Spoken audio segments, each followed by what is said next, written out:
Class 11-এর আজকে আমরা পরবর্তী চ্যাপ্টারে এসেছি, অর্থাৎ যার নাম সার্কুলার মোশন বা বৃত্তীয় গতি।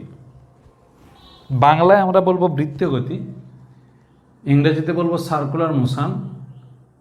নামের মধ্যেই কিন্তু আমরা এই মোশন সম্পর্কে যে কনসেপ্ট বা এই গতি সম্পর্কে যে আমরা ধারণাটা পেয়ে যাব। কীরকম? যে কোনো বস্তু কণা বা কোনো পার্টিকেল সার্কুলার পাথে তার মোশন কমপ্লিট করবে। সার্কুলার পাথের কনসেপ্ট কী ছিল? একটা সার্টেন একটা পয়েন্ট বা একটা নির্দিষ্ট বিন্দুকে কেন্দ্র করে একটা নির্দিষ্ট দূরত্ব বা একটা সার্টেন ডিস্টেন্স বজায় রেখে কোনো একটি পার্টিকেল যে পথ অতিক্রম করবে বা যে পাথে সে ট্র্যাভার্স করবে বা অতিক্রম করে তাকেই বলবো আমরা বৃত্তীয় পথ। আর এই ধরনের গতিকে বলবো আমরা সার্কুলার মোশন।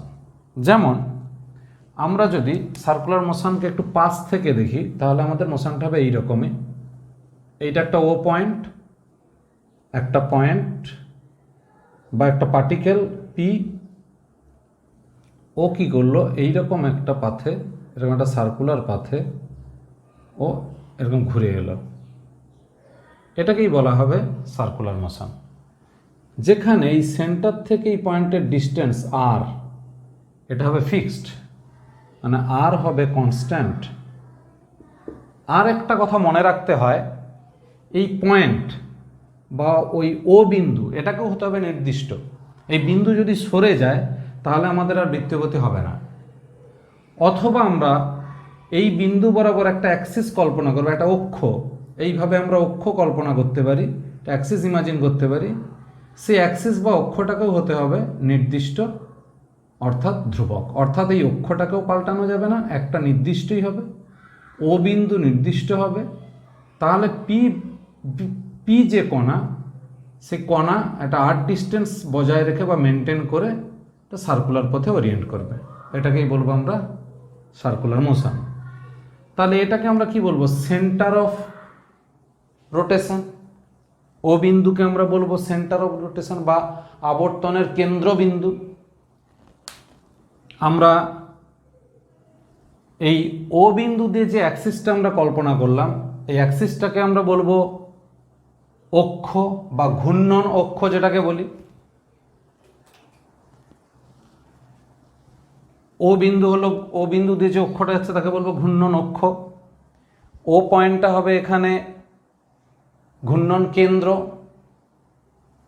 এই যে বোর্ডের যে প্লেনে মোশনটা কমপ্লিট করছে অর্থাৎ ওরিয়েন্ট হচ্ছে, এই প্লেনটাকে বলবো একটা সার্টেন ভার্টিক্যাল প্লেন এখন। তাহলে আমরা বলতেই পারি যে এই পার্টিকেলের সার্কুলার মোশন এই প্লেনে কনফাইন্ড আছে, মানে আবদ্ধ আছে। অর্থাৎ এই পি বিন্দু দিয়ে যে কোনা বৃত্তাকার গতি বা বৃত্তীয় গতি সম্পন্ন করছে সেই তলে অবস্থিত। সেই জন্য এই তলকে বলবো আমরা ঘূর্ণন তল বা প্লেন অফ রোটেশন।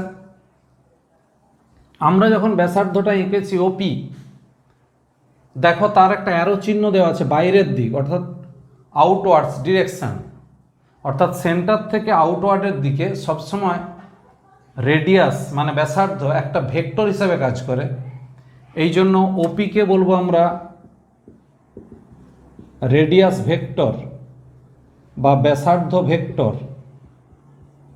অর্থাৎ যেটাকে আমরা এতদিন রেডিয়াস বা ব্যাসার্ধ বলেছি, আর আজকে তাকে বলছি আমরা ব্যাসার্ধ ভেক্টর, কারণ এখানে ডিরেকশনটা আমরা সেন্টার থেকে বাইরের দিকে ভাববো। এরপর আসছে এই পি বিন্দুতে এখন যে কণাটা আছে, এই কণার তো অবস্থান পরিবর্তন হবে। তখন আমরা একটা ছবি আঁকছি এইরকম।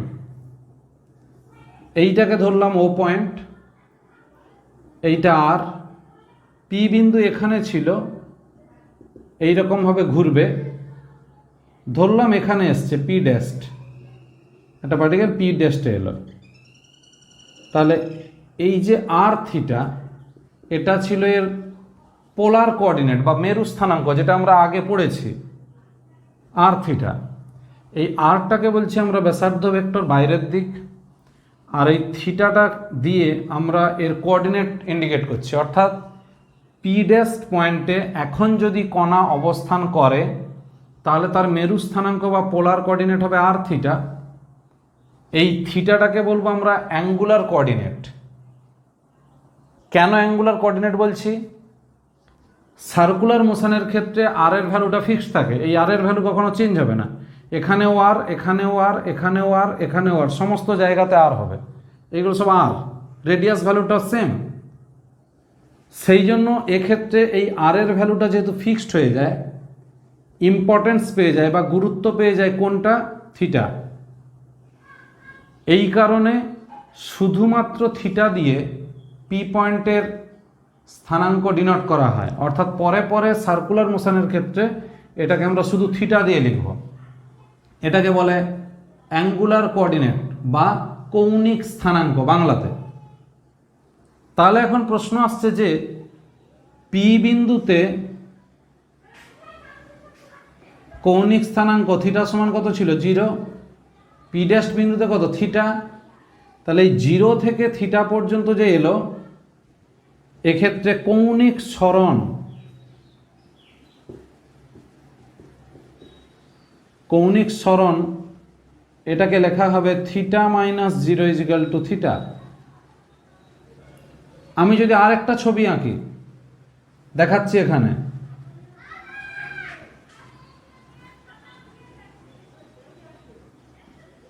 P1 থেকে P2 তে গেল,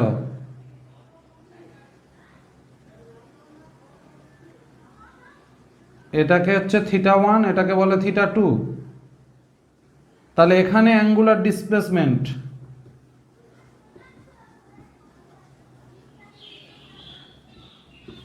বা কৌণিক সরণ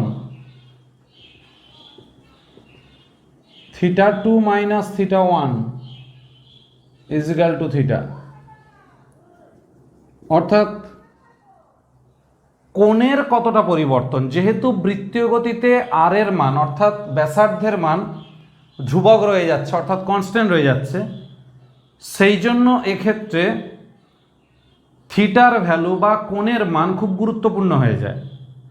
আমরা এই ছবিটাতে পরিষ্কার দেখতে পাচ্ছি যে বৃত্তীয় গতি সম্পন্ন কোনো কণা যখন P1 থেকে P2 অবস্থানে আসছে, তখন তার কোণের মান পরিবর্তিত হয়ে থিটা 1 থেকে থিটা 2 হচ্ছে।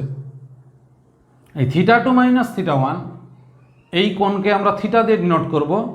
এই থিটাকে বলবো কৌণিক সরণ বা অ্যাঙ্গুলার ডিসপ্লেসমেন্ট, যেটা আমরা এখানে ইনিশিয়ালি 0 ধরেছিলাম বলে থিটা মাইনাস 0 থিটা হয়ে গেছিলো। তার মানে আলটিমেট আমরা থিটা দিয়েই প্রকাশ করব। তাহলে প্রথম যে কনসেপ্টগুলো আমরা আলোচনা করলাম, বৃত্তীয় গতি ব্যাপারটা কি, এখানে ব্যাসার্ধ ভেক্টর খুব গুরুত্বপূর্ণ। আর একটা কথা বলেছি যে এই বৃত্তপথের কেন্দ্র কোনটা, এবং ঘূর্ণন অক্ষ বা এই বৃত্তীয় গতিতে যে ঘূর্ণন সম্পন্ন হয় তার অক্ষ, ঘূর্ণাক্ষ যেটাকে বলবো, কোন তলে ঘূর্ণন সম্পন্ন হচ্ছে সেই তল বা প্লেন অফ রোটেশন। তারপরে আমরা এলাম কৌণিক স্থানাঙ্ক। প্রথমে আর থিটা দিয়েই আমরা ডিনোট করেছিলাম, আমরা এটা আগেকার চ্যাপ্টারে দেখে এসেছি। আজকে আমরা সেখানে বলছি যে আর এর ভ্যালু যেহেতু ফিক্সড, সেই জন্য আমরা থিটা দিয়েই ডিনোট করব। তাহলে এটা থিটা। তারপর আমরা theta 2 minus theta angular displacement এই অবধি আলোচনা করলাম। এবার আসছি অ্যাঙ্গুলার ডিসপ্লেসমেন্ট মানেই তো একটা অ্যাঙ্গেল, তাহলে এর ইউনিট কি হবে? তাহলে অ্যাঙ্গুলার ডিসপ্লেসমেন্ট যেটাকে আমরা থিটা দিয়ে লিখছি, এর ইউনিট কি হবে, মানে একক কি হবে? একক হবে রেডিয়ান। আমরা জানি এসআই ইউনিট রেডিয়ান। আর ডাইমেনশান লেস, এর ডাইমেনশান ছিল না বা মাত্রাহীন একক, একক যুক্ত কিন্তু মাত্রাহীন রাশি কোণ, সেই কোণের একক দিয়ে আমরা কৌণিক সরণকে প্রকাশ করব। ঠিক আছে, এবার আমরা আসছি একটা সম্পর্ক।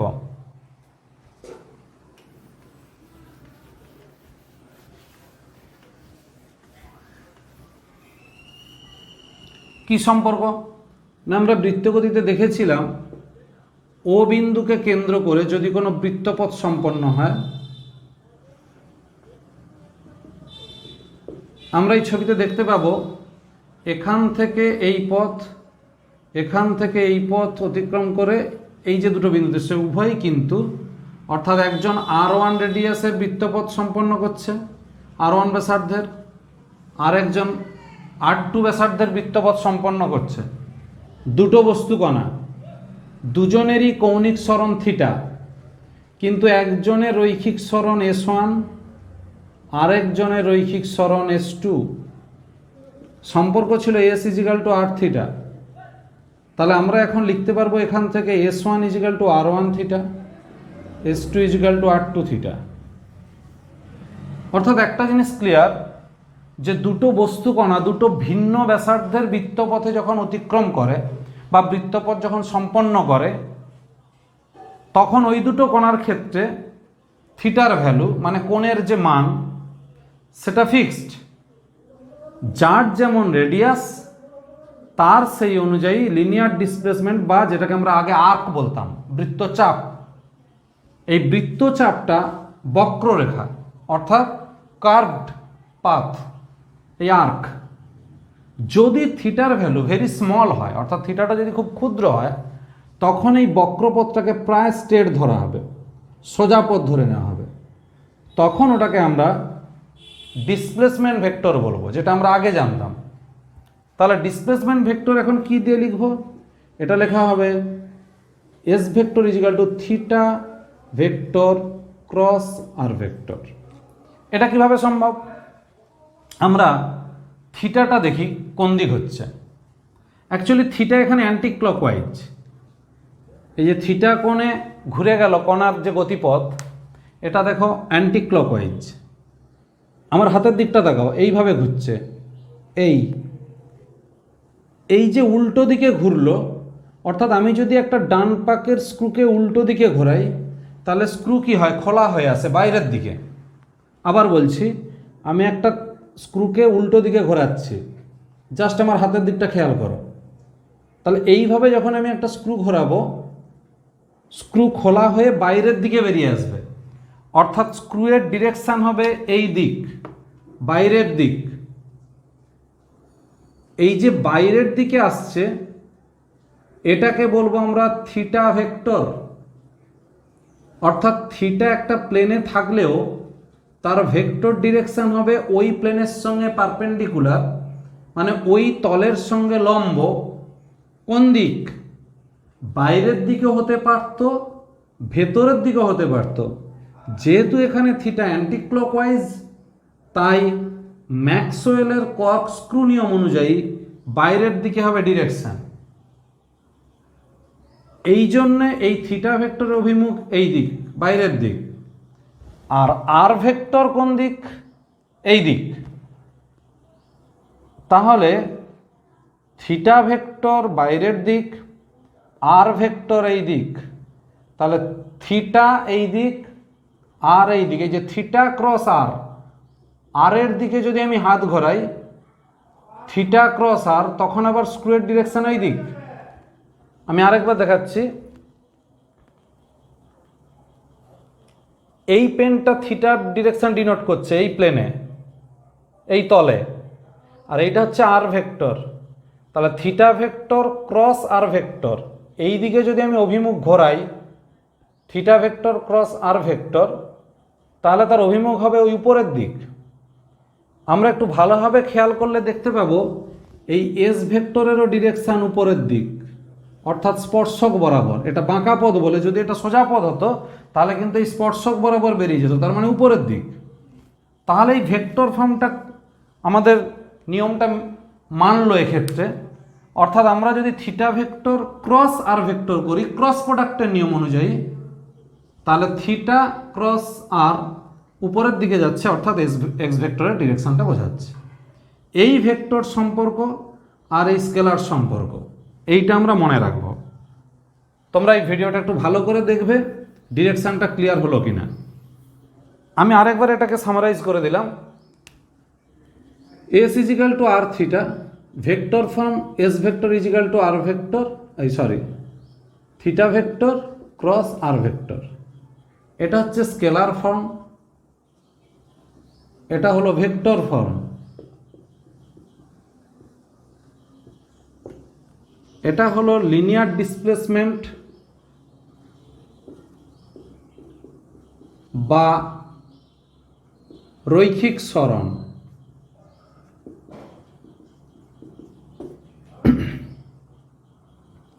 এটাকে বলবো অ্যাঙ্গুলার ডিসপ্লেসমেন্ট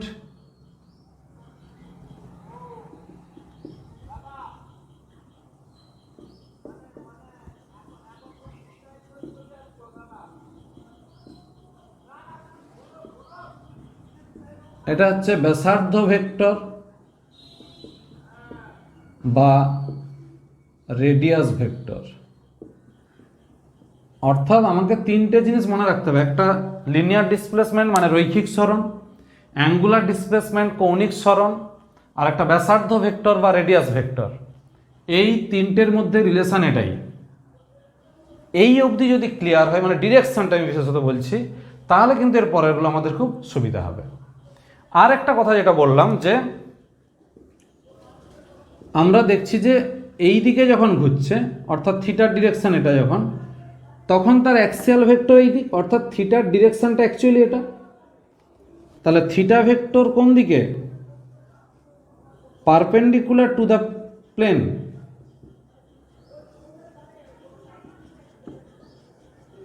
অর্থাৎ এই প্লেনের সঙ্গে লম্ব, এই সমতলের সঙ্গে লম্ব।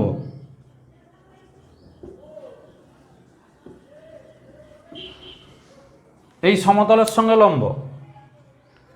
এই জন্যই থিটাটাকে বলছি আমরা অক্ষ বরাবর।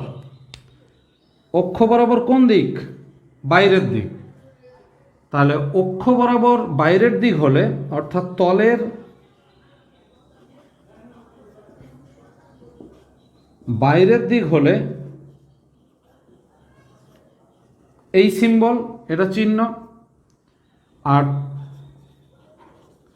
তলের ভেতরের দিক হলে এই সিম্বল, থিটা এর অভিমুখ।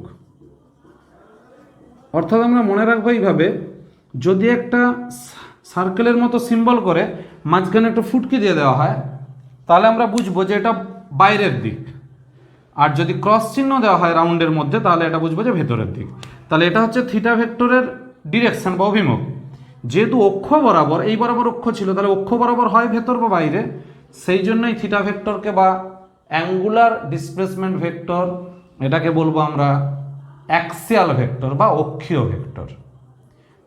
আর একটা ভেক্টর প্রাসঙ্গিকভাবে বলেই রাখি, আমরা এতদিন কিছু ভেক্টর পড়েছিলাম, যেমন বেগ একটা ভেক্টর আছে জানতাম, ভেলোসিটি, বা আমরা অ্যাক্সেলারেশন, যেসব রৈখিক গতির ক্ষেত্রে, মানে ত্বরণ, মন্দন, রিটার্ডেশন, সরণ, ডিসপ্লেসমেন্ট, ওয়েট মানে ওজন, এই সমস্ত কোয়ান্টিটিগুলোকেই আমরা নাম দিচ্ছি এখন পোলার ভেক্টর বা মেরু ভেক্টর। তাহলে এটাকে বলবো আমরা অ্যাক্সিয়াল ভেক্টর, অর্থাৎ অ্যাঙ্গুলার মোশানে বা রোটেশনাল মোশানে বা সার্কুলার মোশানে যে সমস্ত কোয়ান্টিটিগুলো আসবে, সেটা অ্যাঙ্গুলার ভেলোসিটি হতে পারে, অ্যাঙ্গুলার ডিসপ্লেসমেন্ট হতে পারে, বা অ্যাঙ্গুলার অ্যাক্সেলারেশন হতে পারে, এগুলোকে সব বলবো অ্যাক্সিয়াল ভেক্টর। কারণ ভেক্টরটার ডিরেকশন হচ্ছে অ্যাক্সিস বরাবর, মানে অক্ষ বরাবর, বাংলায় বলে অক্ষীয় ভেক্টর।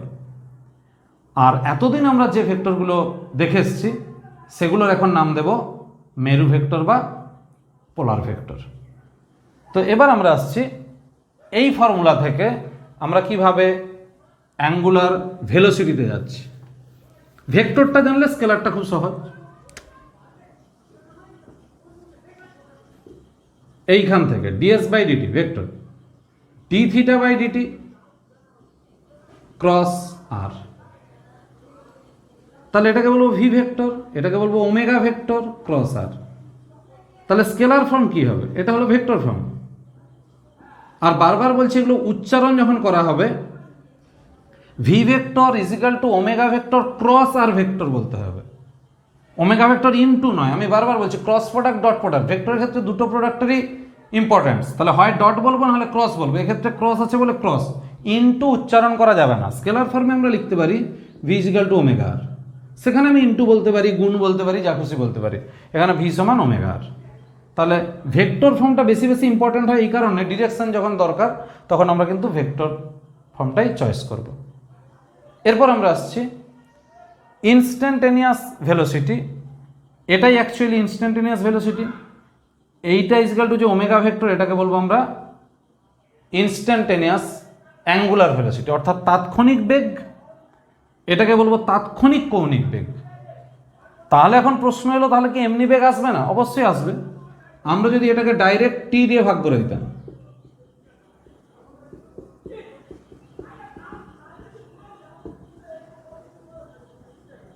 এটাই, তাহলে টি দিয়ে ভাগ করলে এটা বেগ, এটা কৌণিক বেগ।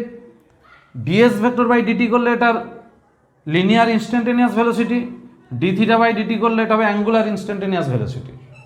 এই হলো আমাদের রিলেশন। এবার আমরা কিছু ছোটোখাটো সম্পর্ক দেখব, সেটাতে আসছি, যেগুলো আমাদের অঙ্কের ক্ষেত্রে খুব কাজে লাগে।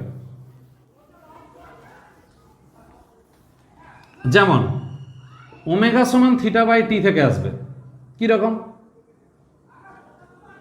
ফুল রোটেশনের ক্ষেত্রে যদি আমরা পূর্ণ আবর্তনের কথা ধরি, তাহলে for full rotation theta is equal to 2π। তখন টিটাকে বলবো আমরা টাইম পিরিয়ড, যেটাকে আমরা বাংলায় বলি দোলনকাল বা পর্যায়কাল, টাইম পিরিয়ড। তাহলে ওমেগা ইজ ইকুয়াল টু তখন হবে 2π বাই ক্যাপিটাল টি। এটা হলো একটা রিলেশন, এটা 1 নম্বর অঙ্কে লাগবে খুব। ঘুরিয়ে লিখলে হবে 2π বাই ওমেগা। এই হলো রিলেশন।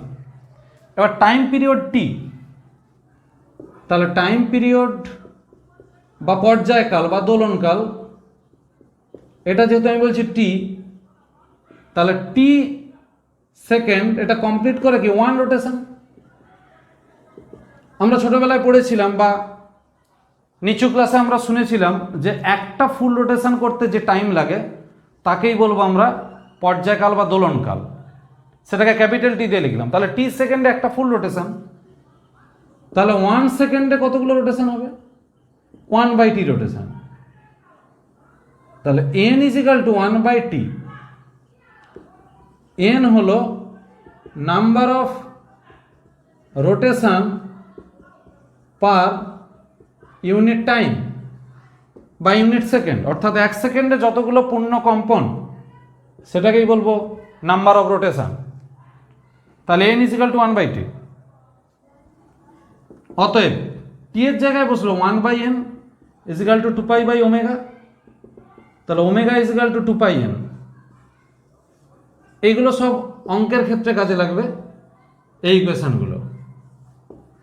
তাহলে এখান থেকে আবার লিখতে পারি n is equal to omega by 2π। এগুলো সব অঙ্কের ক্ষেত্রে হবে। এই ছোট ছোট ইকুয়েশনগুলো আমাদের খুব কাজে লাগবে, এগুলো আমরা মাথার মধ্যে রাখবো।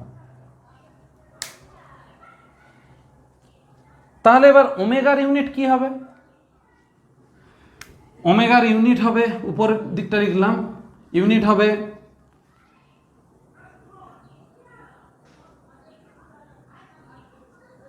র্যাড পার সেকেন্ড বা রেডিয়ান পার সেকেন্ড।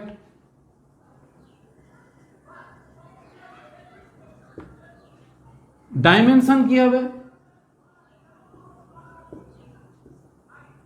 1/t মানে t টু দি পাওয়ার -1। তাহলে ইউনিট হলো র্যাড পার সেকেন্ড বা রেডিয়ান পার সেকেন্ড, ডাইমেনশন হলো t টু দি পাওয়ার -1। এই হলো আমাদের ওমেগা মানে অ্যাঙ্গুলার ভেলোসিটি। এবার আসবো আমরা অ্যাঙ্গুলার ভেলোসিটির কিছু প্র্যাকটিক্যাল ইউনিট, যেটা আমাদের খুব কাজে লাগে, সেইটাতে যাচ্ছে এবার।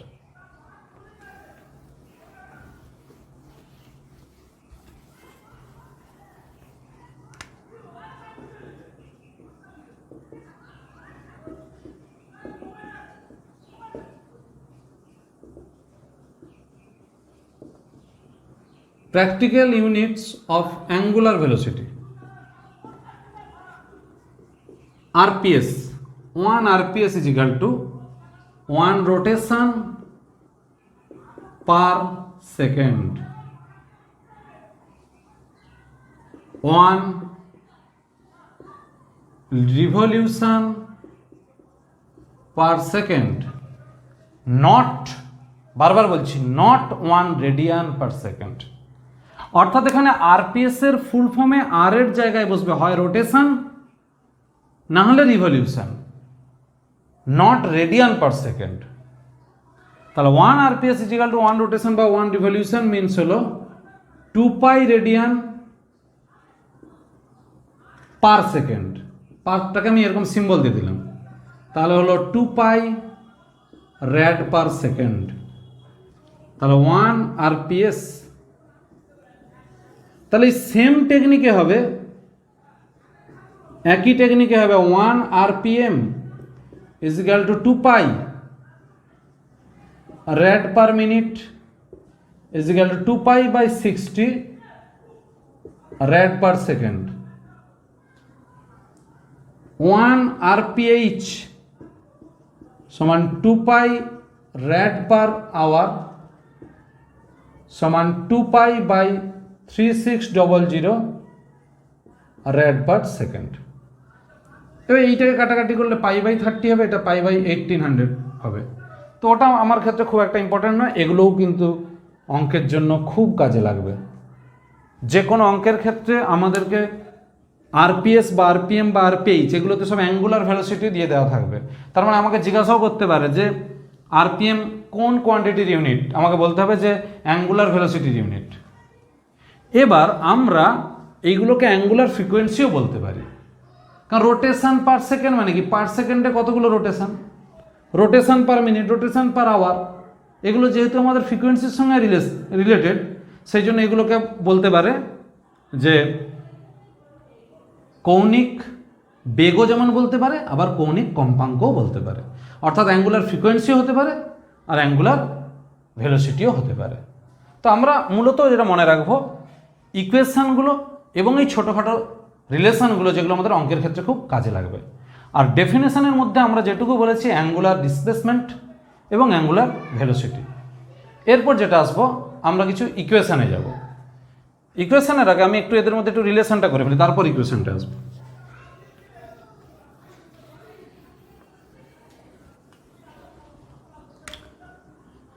আচ্ছা, তাহলে আমরা যে রিলেশন পেয়েছি আপাতত এইটা, s vector is equal to theta vector cross আর,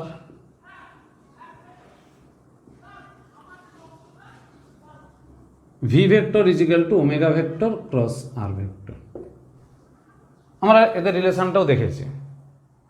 এইবার যেটা আসবো অ্যাক্সেলারেশন নিয়ে, a vector is equal to v vector minus u vector by t. এটাকে লিখব omega two r minus omega one r by t. আমরা এটাকে ক্রসেও লিখতে পারি, আবার এটাকে আমরা এইভাবে আমরা লিখতে পারি। তাহলে আর যদি কমন নিয়ে নিই ওমেগা টু, আচ্ছা আমরা একটা ক্রস প্রোডাক্ট দিয়ে লেখাটা ভালো, এটাকে লিখি omega vector cross r minus omega two vector cross r by t. Omega two vector minus omega one vector by t cross r, এটাকে বলবো আলফা ভেক্টর ক্রস আর, এটাকে এ ভেক্টর। তাহলে এ ভেক্টরের নাম কি, অ্যাক্সেলারেশন অর লিনিয়ার অ্যাক্সেলারেশন, অর্থাৎ ত্বরণ বা রৈখিক ত্বরণ। আর আলফার নাম হচ্ছে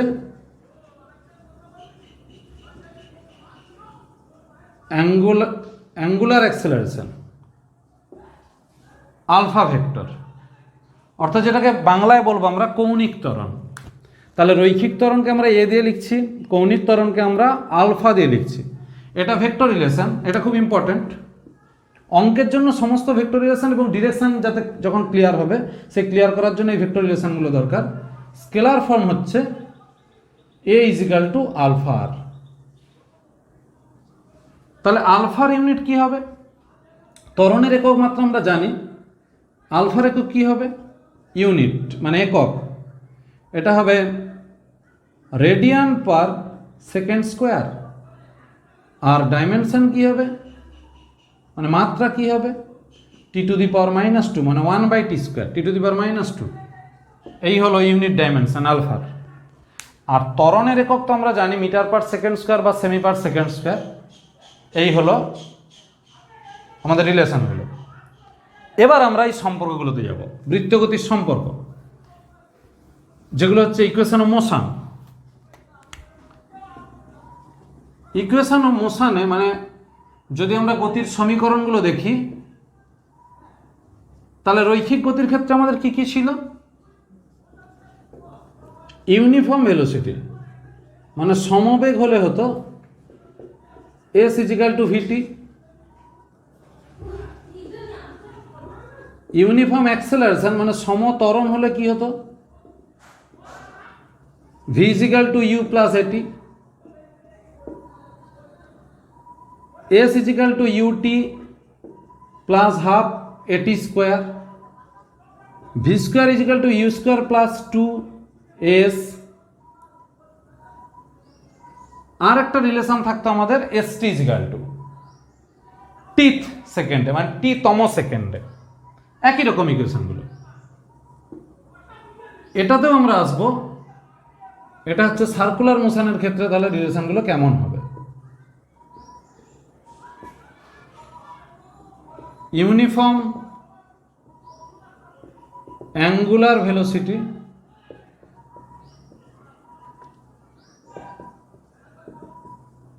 ইউনিফর্ম অ্যাঙ্গুলার ভেলোসিটিতে আমরা কি লিখবো? তাহলে theta is equal to omega t, যেটা আমরা একটু আগে লিখেছিলাম omega is equal to theta by t.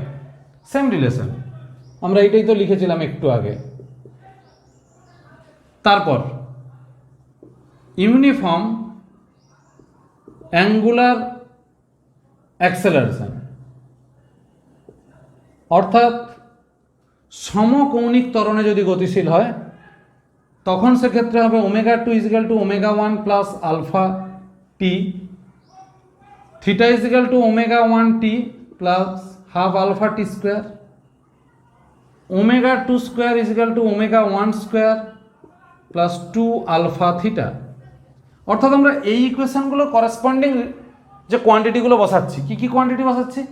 আমরা এস এর ইকুইভ্যালেন্ট বসাচ্ছি থিটা, ভি এর ইকুইভ্যালেন্ট বসাচ্ছি ওমেগা, আর যদি আমরা ইউ বলি তাহলে ইউভির ক্ষেত্রে আমরা বসাচ্ছি ওমেগা 1 আর ওমেগা 2। এই রিলেশন আরেকটা, হ্যাঁ, এর জায়গায় আলফা। এইগুলো জাস্ট আমরা চেঞ্জ করে দিচ্ছি, ইকুইভ্যালেন্ট চেঞ্জ করে দিলে আমরা ইকুয়েশনগুলো পেয়ে যাচ্ছি এইভাবে। এবার আমরা যেটা আসবো ইউনিফর্ম অ্যাঙ্গুলার ভেলোসিটি আর নন ইউনিফর্ম অ্যাঙ্গুলার ভেলোসিটি, অর্থাৎ সমকৌণিক বেগে ঘুরছে আর অসমকৌণিক বেগ নিয়ে ঘুরছে। আচ্ছা, 1 নম্বর কেস, ইউনিফর্ম অ্যাঙ্গুলার ভেলোসিটি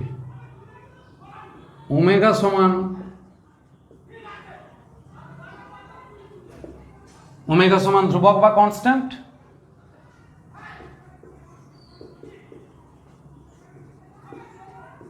সমকৌণিক বেগ, যেটাকেই বলবো আমরা সমদ্রুতি।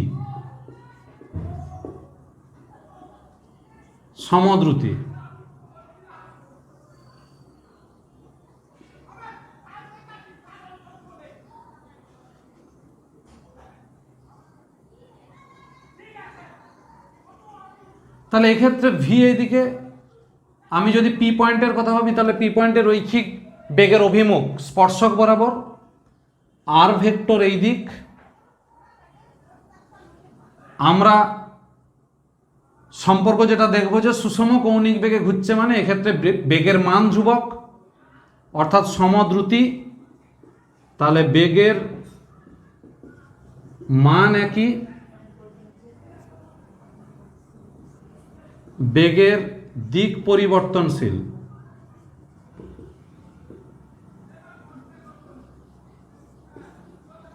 সেক্ষেত্রে হবে এ আর অর্থাৎ ব্যাসার্ধ বরাবর ত্বরণ বা অরীয় ত্বরণ বলা হয় বাংলায়, অরীয় ত্বরণ। ইংরেজিতে বলবো আমরা রেডিয়াল অ্যাক্সেলারেশন, এর রাশিমালাটা আমরা প্রুভ করব ওমেগা স্কোয়ার আর বা ভি স্কোয়ার বাই আর। অর্থাৎ আমরা যেটা প্রথমে আলোচনা করলাম যে বৃত্তীয় গতিতে যদি এই রকম দেখি যে একটা নির্দিষ্ট সময়ে নির্দিষ্ট কোণ অতিক্রম করছে, অর্থাৎ angular displacement is constant per constant interval of time, অর্থাৎ একটা নির্দিষ্ট সময় অবকাশে নির্দিষ্ট কোণ উৎপন্ন করবে। এই ধরনের বৃত্তীয় গতি যেখানে ব্যাসার্ধের মান ধ্রুবক এবং যে কোনো সময় একই কৌণিক বেগ নিয়ে, অর্থাৎ যেখানে বেগের মান একই কিন্তু বেগের দিকটা পরিবর্তনশীল স্পর্শক বরাবর, যেটাকে আমরা বলি যে দ্রুতি একই, সমান দ্রুতি, এই রকম দ্রুতি নিয়ে ঘুরছে। অর্থাৎ আমরা যদি হঠাৎ করে দেখি যে পাখাটা চলছে, যে কোনো একটা পাখা, সিলিং ফ্যান বা টেবিল ফ্যান চলছে, তাহলে কিন্তু তার মোশনটা হয় ইউনিফর্ম অ্যাঙ্গুলার ভেলোসিটি সম্পন্ন বা সুষম কৌণিক বেগ সম্পন্ন। আমরা যদি রেগুলেটর ঘুরিয়ে তার মোশনটাকে চেঞ্জ করি তখন কিন্তু তার ত্বরণ বা মন্দন ঘটবে, মানে কৌণিক ত্বরণ বা কৌণিক মন্দন ঘটবে। তাহলে এক্ষেত্রে আমরা বলছি ইউনিফর্ম অ্যাঙ্গুলার ভেলোসিটি, এটা হলো 1 নম্বর। আর একটা কেস হতে পারে নন ইউনিফর্ম অ্যাঙ্গুলার ভেলোসিটি, অর্থাৎ অসম কৌণিক বেগ। এক্ষেত্রে কিন্তু ওমেগাটা পরিবর্তনশীল, মানে ভেরিয়েবল, পরিবর্তনশীল।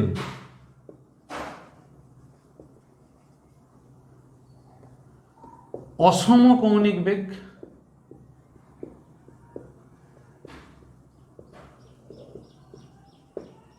অসম কৌণিক বেগ, তাহলে ওমেগাটা কনস্ট্যান্ট নয়।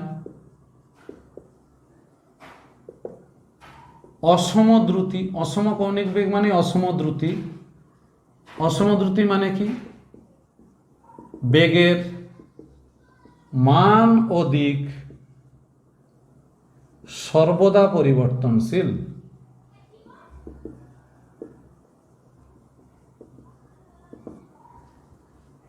তাহলে এক্ষেত্রে দুটো ত্বরণ কাজ করবে,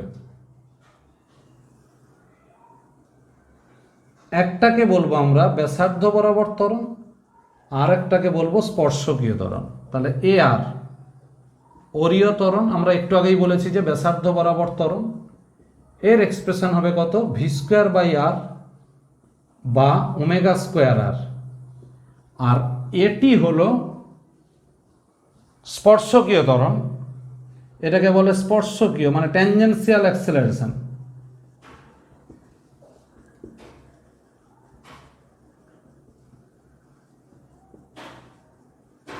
এইটা এর রাশিমালা হবে ডিভি বাই ডিটি। তাহলে মোট ত্বরণটা কি হবে? লব্ধি ত্বরণ কি হবে? এআর এর হোল স্কোয়ার প্লাস এটির হোল স্কোয়ার। অর্থাৎ যেহেতু দুটো ত্বরণের মধ্যে অ্যাঙ্গেল কত? 90 ডিগ্রি, সেই জন্য লব্ধি ত্বরণ হলো এ ইজিক্যাল টু, তাহলে এটাকে বলবো আমরা লব্ধি ত্বরণ বা রেজাল্টেন্ট অ্যাক্সেলারেশন।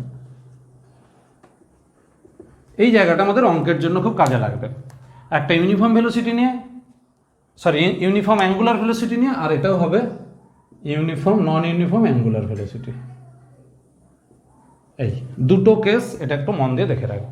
অর্থাৎ সম কৌণিক বেগ হলে একটাই ত্বরণ কাজ করবে শুধু ব্যাসার্ধ বরাবর, অসম কৌণিক বেগ হলে দুটো ত্বরণ কাজ করবে, একটা ব্যাসার্ধ বরাবর আর একটা স্পর্শকীয় বরাবর। যেহেতু এদের মধ্যে কোণ 90 ডিগ্রি, সেই জন্য লব্ধি ত্বরণ হবে √ এটার স্কোয়ার প্লাস এটার স্কোয়ার, এই দুটো। এবার আসছি আমরা এই যে ব্যাসার্ধ বরাবর ত্বরণ, এরই আরেকটা নাম হলো অভিকেন্দ্র ত্বরণ।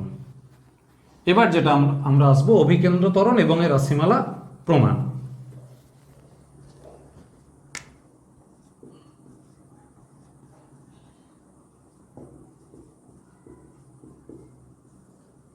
ইংরেজিতে বলবো আমরা সেন্ট্রিপিটাল অ্যাক্সেলারেশন। এখন এই অভিকেন্দ্র ত্বরণ এর সংজ্ঞাটা একটু বলি। যদি কোনো একটা বস্তু কণা নির্দিষ্ট ব্যাসার্ধের বৃত্তপথে আবর্তন করে, মানে এই আর এর মানটা ফিক্সড, তখন সেই আবর্তনের ক্ষেত্রে এমন হবে যে তার মোশনটা যেদিকে, মানে মোশনটা কোন দিকে, ট্যানজেন্ট বরাবর, তার সঙ্গে পারপেন্ডিকুলার, মানে এই দিকটা কেন্দ্র অভিমুখে, অর্থাৎ টুয়ার্ড সেন্টার, যে অ্যাক্সেলারেশনটা ওর উপর অ্যাক্ট করে, মানে ওই পার্টিকেলটার উপর ক্রিয়া করে, তাকেই বলবো আমরা অভিকেন্দ্র ত্বরণ। আবার বলছি, কোনো একটা বস্তু কণা যদি কোনো বৃত্তাকার পথে সমবৃত্ত গতি সম্পন্ন হয়, তবে তার গতির অভিমুখের সঙ্গে লম্বভাবে ব্যাসার্ধ বরাবর কেন্দ্র অভিমুখে একটি ত্বরণ কাজ করে। When a particle is in uniform circular motion, then an acceleration is act along the radius and perpendicular to the motion of a particle and towards the center of the circular motion, then the acceleration is called centripetal acceleration. এর এক্সপ্রেশনটা আমরা prove করব এখন। তো যেটা বলার, ডেফিনেশনটা তোমরা বই থেকে পড়ে নিও, যে কোনো একটা বই ফলো করবে, আর তার সঙ্গে আমরা তার এক্সপ্রেশনটা প্রুভ করছি। অবশ্যই ইউনিট হবে মিটার পার সেকেন্ড স্কোয়ার বা সেমি পার সেকেন্ড স্কোয়ার, ঠিক আছে? তো আমরা এখন দেখছি যে ও পয়েন্টকে সেন্টার করে একটা পার্টিকেল এ থেকে বিতে গেল, এটাও আর এটাও আর, ও অ্যাঙ্গেল করলো থিটা, অর্থাৎ একটি বস্তু কণা ঘড়ির কাঁটার বিপরীতে এ বিন্দু থেকে যাত্রা শুরু করে টি সময়ে থিটা অ্যাঙ্গেল তৈরি করে বিতে পৌঁছালো, অবশ্যই গতি সমবৃত্তীয় গতি। তাহলে এক্ষেত্রে ইনিশিয়াল পয়েন্ট, মানে প্রাথমিক বিন্দুতে, অ্যাট ইনিশিয়াল পয়েন্টে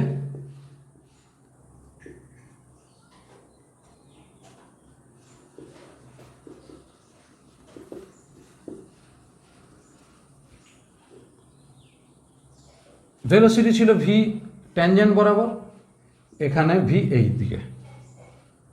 তাহলে অ্যাট ইনিশিয়াল পয়েন্টে velocity along the tangent at a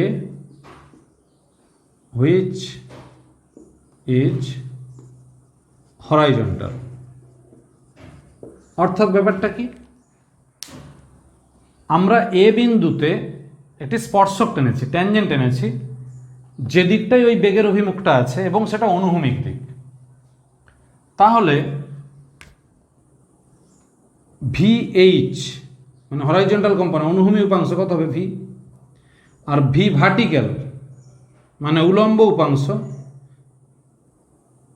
এটা হচ্ছে ভি কস 90 মানে 0। তাহলে এটা হলো ভি অনুভূমিক, এটাকে বলবো ভি উলম্ব।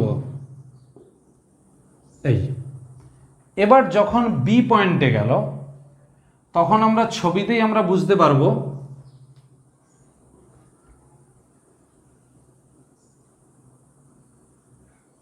এইটা হবে থিটা,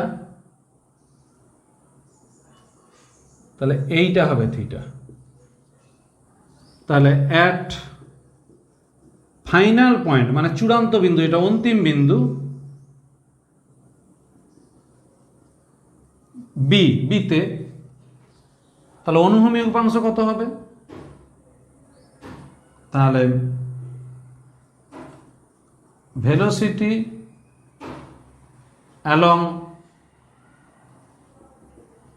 হরাইজন্টাল, এটা হবে V cos theta, velocity along vertical উলম্ব বরাবর V sine theta.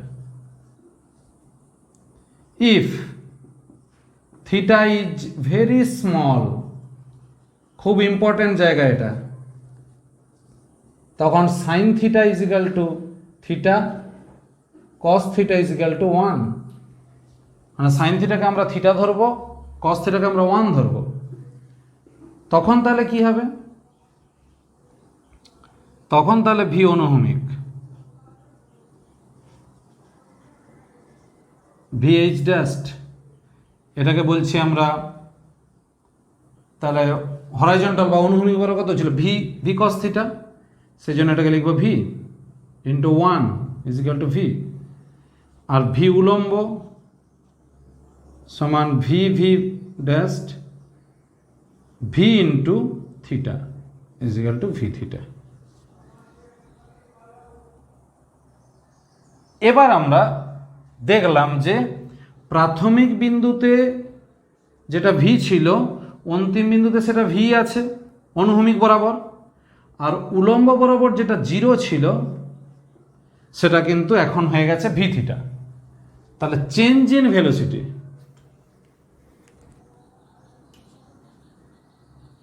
Change in velocity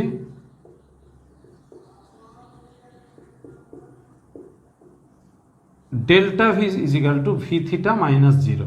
এটা কোন দিকে? অ্যালং ভার্টিক্যাল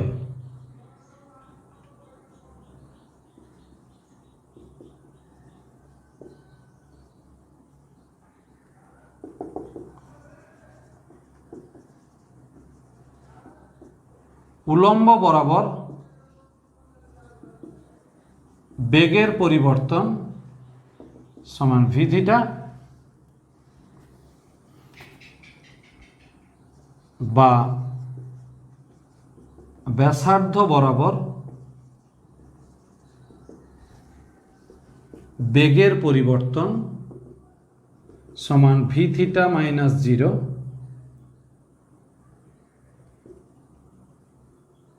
সমান ভি থিটা। আগেরটাও ভি থিটা মাইনাস 0, এটা ভি থিটা। অতএব ত্বরণ, ব্যাসার্ধমুখী ত্বরণ বা অভিকেন্দ্র ত্বরণ v theta by t equal to v omega v square by r বা ওমেগা স্কোয়ার আর। এটাই হলো অভিকেন্দ্র ত্বরণ।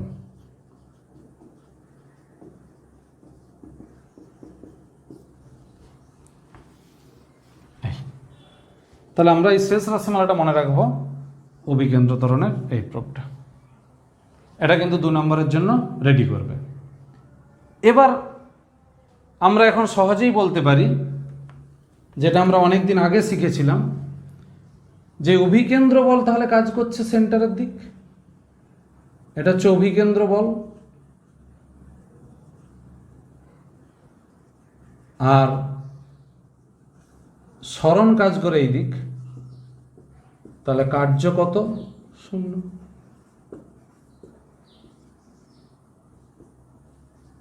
কেন কার্য 0? না, এদের মধ্যে অ্যাঙ্গেল হচ্ছে 90, তাহলে এফ এস কস 90 সমান 0।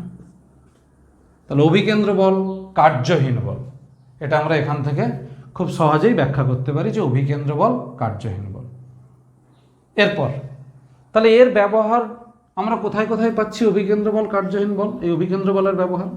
না, প্রথমত আমরা যখন কোনো কিছুকে বা কোনো একটা ঢিল বা পাথরের টুকরোকে একটা সুতোয় বেঁধে বা একটা দড়িতে বেঁধে আঙুলে করে ঘোরাই, তখনই আঙুলের উপর একটা টান কাজ করে, এটাকে বলবো আমরা অভিকেন্দ্র বল।